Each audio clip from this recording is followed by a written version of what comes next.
ವ್ಯವಹಾರವಾಗಿ ಈ ಕ್ಷೇತ್ರ ಎಲ್ಲ ದಿಕ್ಕಿನಲ್ಲಿ ಬೆಳೆದು ನಿಂತಿದೆ. ಸಾವಿರಾರು ಕೋಟಿ ವ್ಯವಹಾರ ಮಾಡುವಂಥ ಸಹಕಾರಿ ಸಂಘಗಳು ನಮ್ಮ ದೇಶದಲ್ಲಿ.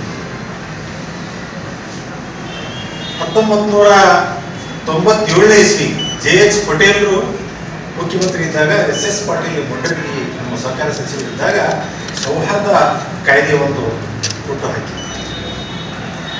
ಯಾಕೆ ಹುಟ್ಟು ಹಾಕಿದ್ರಪ್ಪ ಅಂತಂದ್ರೆ, ಸಂಪೂರ್ಣವಾಗಿ ಸ್ವಾತಂತ್ರ್ಯವಾಗಿ ಈ ಕ್ಷೇತ್ರ ಕೆಲಸ ಮಾಡಬೇಕು. 1959ನೇ ಆಕ್ಟ್ನಲ್ಲಿ ಸಾಕಷ್ಟು ನಿರ್ಬಂಧಗಳಿದ್ದವು. ಆಮೇಲೆ ಸರ್ಕಾರದ ಹಸ್ತಕ್ಷೇಪ ಇತ್ತು. ಯಾವುದೋ ಹಸ್ತಕ್ಷೇಪ ಇರಬಾರದು ದೃಷ್ಟಿಯಿಂದ ಈ ಒಂದು ಸಂವಾದ ಸಹಕಾರಿ ಕಾಯ್ದೆ ಹುಟ್ಟು ಹಾಕಿದ ಮೇಲೆ ಇದು ಕೂಡ ಅತ್ಯಂತ ವೇಗವಾಗಿ ಎಲ್ಲ ದಿಕ್ಕಿನಲ್ಲಿ ಬೆಳ್ತಾ ಇರೋದು ಸಂತೋಷದ ವಿಷಯ. ಈಗಾಗಲೇ ತಮಗೆ ಗೊತ್ತಿರುವ ಹಾಗೆ ಪ್ರತಿಯೊಂದು ಗ್ರಾಮಗಳಲ್ಲಿ, ತಾಲೂಕಾ, ಜಿಲ್ಲಾ ಮಟ್ಟದಲ್ಲಿ ಎಲ್ಲ ಕಡೆ ಸಂವಾದ ಸಹಕಾರಿಗಳು. ಇಡೀ ನಮ್ಮ ಕರ್ನಾಟಕ ರಾಜ್ಯದಲ್ಲಿ ನಾವು ಒಂದು ಲೆಕ್ಕ ಹಾಕಿದಾಗ ಸುಮಾರು 6700 ಸೌಹಾರ್ದ ಸಹಕಾರಿಗಳಿದ್ದಾವೆ. ಅದರಲ್ಲಿ ಒಟ್ಟು ನಾವು ದುಡಿಯುವ ಬಂಡವಾಳನ ನೋಡಿದಾಗ 60,000 ಕೋಟಿ ನಾವು ಹೆಚ್ಚು ಅದನ್ನು ಕ್ರಾಸ್ ಮಾಡಿ ಹೋಗಿತ್ತಂತ. ಈಗ ಉದಾಹರಣೆ ನಮ್ಮ ಡಿಪಾಸಿಟ್ ನಾವು ನೋಡಿದಾಗ 50,000 ಕೋಟಿ ಡಿಪಾಸಿಟ್ ಕೂಡ ನಮ್ಮ ರಾಜ್ಯದಲ್ಲಿ. ಈ ತರ ಒಂದು ಕಾಯ್ದೆಗಳು ಇಡೀ ದೇಶದಲ್ಲಿ 9 ರಾಜ್ಯಗಳಿದೆ. ಆಮೇಲೆ ಬಿಹಾರ ಇರ್ಬೋದು, ತೆಲಂಗಾಣ ಇರ್ಬೋದು, ಆಂಧ್ರ ಪ್ರದೇಶ, ಮಧ್ಯಪ್ರದೇಶ, ಅಂದ್ರೆ ಎಲ್ಲಾ ರಾಜ್ಯದಲ್ಲಿ 2 ಆಕ್ಟ್ಗಳಿಲ್ಲ. ಈ 9 ರಾಜ್ಯಗಳಲ್ಲಿ ಮಾತ್ರ 2 ಆಕ್ಟ್ಗಳು. ಮಿಕ್ಕಿದ ಎಲ್ಲ ಕಡೆ ದೇಶದಲ್ಲಿ 1959ನೇ ಆಕ್ಟ್ನಲ್ಲೇ ಸರ್ಕಾರಿ ಕ್ಷೇತ್ರಗಳು ಕಾರ್ಯ ನಡೀತಾ ಇರೋದು ಇವೆಲ್ಲ ಗೊತ್ತು. ಆಗಲೇ ನಮ್ಮ ಸಂಗೀತ ಹೇಳ್ತಾ ಇದ್ರು ಅಮಿತ್ ಶಾ ಅಂತ. ಯಾಕೆ ಅಮಿತ್ ಶಾ ಅವ್ರ ಹೆಸರು ಗೊತ್ತಪ್ಪ ಅಂತ, ಎಲ್ಲ ಸಹಕಾರಿಗಳು ದೇಶಾದ್ಯಂತ ಕಾಶ್ಮೀರದ ಕನ್ಯಾಕುಮಾರಿಗಳು ಎಲ್ಲರದು ಒಂದು ಬಹಳ ಒಂದು ಆಗ್ರಹ ಇತ್ತು, ಬೇಡಿಕೆ ಇತ್ತು. ಏನಪ್ಪಾ ಅಂದ್ರೆ ಸಹಕಾರಿ ಸಚಿವಾಲಯ ಒಂದು ನಮಗೆ ಬೇಕು ಅನ್ನುವಂಥದ್ದು. ಯಾಕಂದ್ರೆ ಮೊದಲ ಸಹಕಾರಿ ಸಚಿವಾಲಯ ಇರಲಿಲ್ಲ. ಕೃಷಿ ಇಲಾಖೆಯಲ್ಲೇ ಒಂದು ಸರ್ಕಾರ ಎಂಬುದು ಒಂದು ಸಣ್ಣ ಭಾಗವಾಗಿತ್ತು. ನರೇಂದ್ರ ಮೋದಿ ಅವರ ನೇತೃತ್ವದ ಸರ್ಕಾರ ಅವಾಗ ಒಂದು ನಿರ್ಣಯ ಮಾಡಿದ್ರು, ಇಲ್ಲ ಸಹಕಾರಕ್ಕೆ ಒಂದು ಪ್ರತ್ಯೇಕವಾದ ಒಂದು ಸಚಿವಾಲಯ ಮಾಡಬೇಕು ಅಂತ ಹೇಳಿ 2021ನೇ ಇಸ್ವಿಗೆ ಸಹಕಾರಿ ಸಚಿವಾಲಯ ಸ್ಥಾಪನೆ. ಮೊನ್ನೆ ನಾವು 5ನೇ ತಾರೀಕಿನ ದಿವಸ ಈ ಒಂದು ವಾರ ಸಹಕಾರಿ ಸಪ್ತಾಹ ಆಚರಣೆ ಮಾಡಿದ್ವಿ. ಆ ಒಂದು ದಿಸೆಯಲ್ಲಿ 5 ವರ್ಷ ಸಚಿವಾಲಯ ಆಗೋದ್ರಿಂದ ಒಂದು ಸಹಕಾರಿ ಸಪ್ತಾಹ ಆಚರಣೆ ಮಾಡಬೇಕಂತೇಳಿ ಒಂದು ವಾರ ಎಲ್ಲ ಕಡೆ ದೇಶಾದ್ಯಂತ ಸಹಕಾರಿ ಸಚಿವಾಲಯ ಆಚರಣೆಯನ್ನು ಮಾಡುವಂಥದ್ದು. ಅವಾಗ ಏನ್ ಬದಲಾವಣೆ ಆಯ್ತು ಅಂದ್ರೆ, ಪ್ರಾಥಮಿಕ ಕೃಷಿ ಪತ್ತಿನ ಸಹಕಾರ ಸಂಘಗಳು ಬರೇ ಸಾಲ ಕೊಡೋದು, ಬಡ್ಡಿ ತಗೊಳ್ಳೋದು ಬೇಡ, ಇವನ್ನೆಲ್ಲ ವಿವಿಧ ಉದ್ದೇಶಗಳ ಸಹಕಾರಿ ಸಂಘ ಆಗಬೇಕು ಅಂತ ದೃಷ್ಟಿಯಿಂದ ಬಹಳ ಮಹತ್ತರವಾದ ಒಂದು ನಿರ್ಣಯ ನಮ್ಮ ಸನ್ಮಾನ್ಯ ಅಮಿತ್ ಶಾ ಅವರು ತಗೊಂಡು, ಇಡೀ ದೇಶಕ್ಕೆ ಒಂದೇ ರೀತಿ ಬಾಯ್ಲ ಇರಬೇಕು, ಒಂದೇ ರೀತಿ ಕಾರ್ಯಕ್ರಮ ಇರಬೇಕು, ಒಂದೇ ರೀತಿ ಹೆಸರುಗಳಿರಬೇಕು, ಒಂದೇ ರೀತಿ common accounting software, common accounting practice ಇರಬೇಕು ಅಂತ ಹೇಳಿ ಬಹಳಷ್ಟು ಬದಲಾವಣೆ ಮಾಡಿ ಹೆಸರುಗಳು ಕೂಡ ನಾವು ಬದಲಾವಣೆ, ವಿವಿಧ ಉದ್ದೇಶ ಗ್ರಾಮೀಣ ಬ್ರಾಂಚ್ಗಳನ್ನು ಓಪನ್ ಮಾಡುವುದರ ಮುಖಾಂತರ ಬಸವನ ಬಾಗೇವಾಡಿಯಲ್ಲಿ ಒಂದು ಸೌಹಾರ್ದ ಬ್ಯಾಂಕ್ ಬಹಳ ದಾಪುಗಾಲಿನಲ್ಲಿ ಮುಂದುವರಿತಾ ಇದೆ. ಪ್ರಾಥಮಿಕ ಕೃಷಿ ಪತ್ತಿನ ಸಹಕಾರದಲ್ಲಿ ಸಂಘದಲ್ಲಿ ಕೇವಲ ರೈತರಿಗೆ ಸಾಲ ಕೊಡ್ತಕ್ಕಂಥ ಮತ್ತು ರೇಷನ್ ಇನ್ನೊಂದಿನ ಕೆಲವೊಂದು ಬಿಸಿನೆಸ್ ಬಿಟ್ರೆ ಯಾವುದೇ ಒಂದು ವ್ಯವಹಾರಗಳನ್ನು ಮಾಡಲಿಕ್ಕೆ ಅವಕಾಶ ಇರಲಿಲ್ಲ. ಅದು ವಿವಿಧ ದಿವಸಗಳ ಸಹಕಾರಿ ಸಂಘ ಆದ್ಮೇಲೆ ಬೇರೆ ಬೇರೆ ಆಕ್ಟಿವಿಟೀಸ್ ಅನ್ನ ಮಾಡಬಹುದು ಅಂತ ಹೇಳಿ ಅಮಿತ್ ಶಾ ಅವರು ಇಡೀ ರಾಜ್ಯದಲ್ಲಿ ಅವರು ಸಹಕಾರ ಮಂತ್ರಿ ಆದ್ಮೇಲೆ ದೇಶದಲ್ಲಿ ಈ ಒಂದು ಕಾಯ್ದೆಯನ್ನು ಜಾರಿಗೆ ತಂದರು. ಅದೇ ರೀತಿಯಾಗಿ ಈ ಸೌಹಾರ್ದ ಸಹಕಾರಿ ಸಂಘದವರು ಕೂಡ ಬೇರೆ ಬೇರೆ ಒಂದು ಕಾರ್ಯಗಳನ್ನು ಮಾಡುವುದು ಅಂತಕ್ಕಂಥ ಮಾತನ್ನು ನಮ್ಮ ಸಂಜಯ್ ಪಾಟೀಲ್ ಕಣ್ಮಡಿ ಅವರು ಹೇಳಿದರು.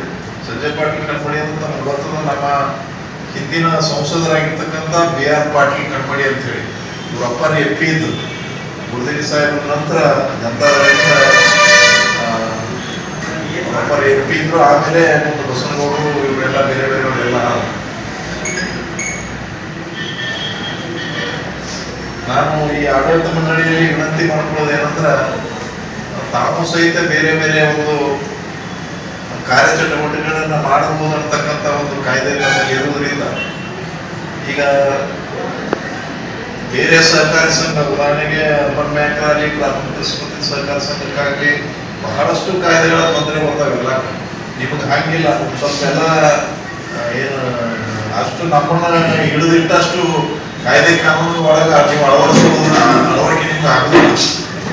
ನಿಮ್ಮದೇ ಆಗಿರ್ತಕ್ಕಂಥದ್ದು ಒಂದು ಏನು ಪ್ರಜಾಪ್ರಭುತ್ವ ಒಂದು ಇದು ಐತಿ ನಿಮ್ಗೆ.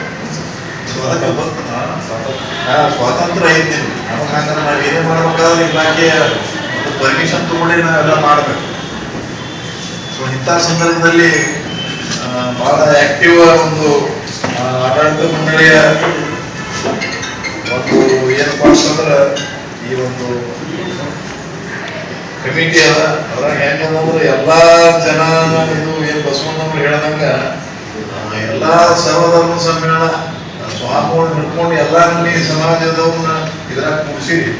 ಅದ್ರ ಇನ್ನೊಂದು ಏನು ಬಹಳ ಸಂತೋಷ ಇದೆ ಅಂದ್ರೆ ಇವತ್ತು ಹೆಂಗಂದ್ರೆ ಅದು ಎಲ್ಲರೂ ಉದಾಹರಣೆ ಸಹಿತ ಒಂದು ಒನ್ಮೇನ ಆರ್ಮಿ ಟೈಪ್ ನಮ್ಮ ವಕೀಲರು ಏನ್ ಹೇಳ್ತಾರೆ ಕೇಳಿದ್ರೆ ಸಂಗೀತ ಏನೋ ಎಲ್ಲ ವಕೀಲರು ಕೇಳೋದು.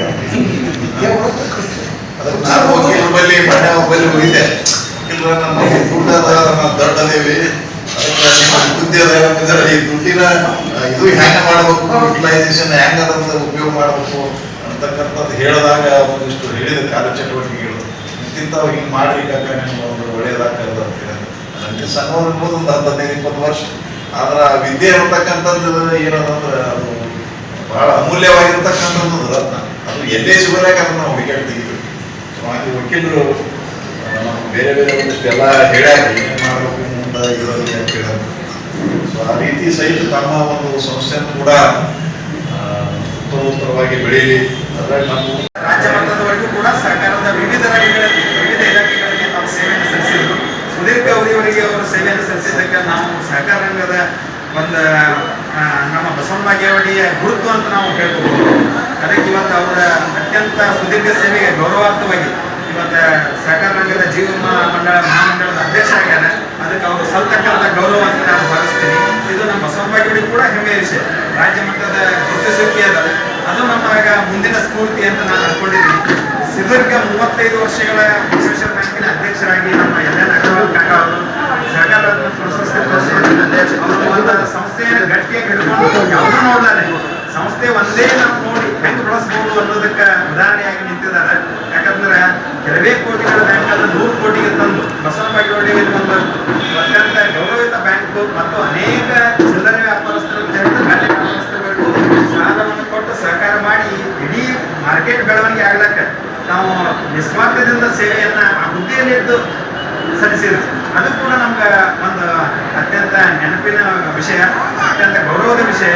ಅವರಿಗೆ ನಮ್ಮ ಜೀವಿತಾವಧಿ 35 ವರ್ಷಗಳ ಸಹಕಾರ ರಂಗದಲ್ಲಿ ಏನು ದುಡಿಮೆ ಮಾಡಿದ್ರು, ಏನು ಶ್ರಮ ವಹಿಸಿದ್ರು, ಅದಕ್ಕೆ ಕರ್ನಾಟಕ ರಾಜ್ಯ ಸರ್ಕಾರ ಕೂಡ ಅವರಿಗೆ ಕರ್ನಾಟಕ ಸರ್ಕಾರ ರತ್ನ ಪ್ರಶಸ್ತಿ ಪುರಸ್ಕೃತರಾಗಿ ಮಾಡಿ ಅವರಿಗೆ ಗೌರವ ಸಲ್ಲಿಸಿದೆ. ಅದು ನಮ್ಮ ಬಸವಣ್ಣ ಬಾಗೇವಾಡಿ ಹೆಮ್ಮೆ ಅಂತ ನಾನು ಅನ್ಕೊಳ್ತೀನಿ. ಈ ಎಲ್ಲ ಹಿರಿಯರು ನಮ್ಮ ಮಾತಿಗೆ ಹೋಗ್ಕೊಟ್ಟು ನಾವೆಲ್ಲರೂ ಯಾವುದೇ ಎರಡನೇ ಭಾವಿಸದೆ ನಾವು ಬಂದು ಈ ಕಾರ್ಯಕ್ರಮವನ್ನು ಯಶಸ್ವಿ ಮಾಡಿದ್ದೀರಿ, ಉದ್ಘಾಟನೆ ಮಾಡಿದ್ದೀರಿ, ಆಶೀರ್ವದಿಸ್ತಿದ್ದೀರಿ. ನಾವೆಲ್ಲರಿಗೂ ನಮ್ಮ ಸಿಬ್ಬಂದಿ ವರ್ಗದ ಪರವಾಗಿ, ಆಡಳಿತ ಮಂಡಳಿಯ ಪರವಾಗಿ, ನಮ್ಮ ಮುಂದಿನ ನಡೆಗೆ ತಾವೆಲ್ಲರೂ ಮಾರ್ಗದರ್ಶಕರಾಗಿ ಹಿನ್ನೆಲೆಯಾಗಿ ನಿಂತು ನಮಗೆ ಆಶೀರ್ವದಿಸ್ರಿ ಅಂತ ತಮಗೆ ಹೇಳ್ತಾ ನಾನು ಮಾತಾಡ್ತೀನಿ.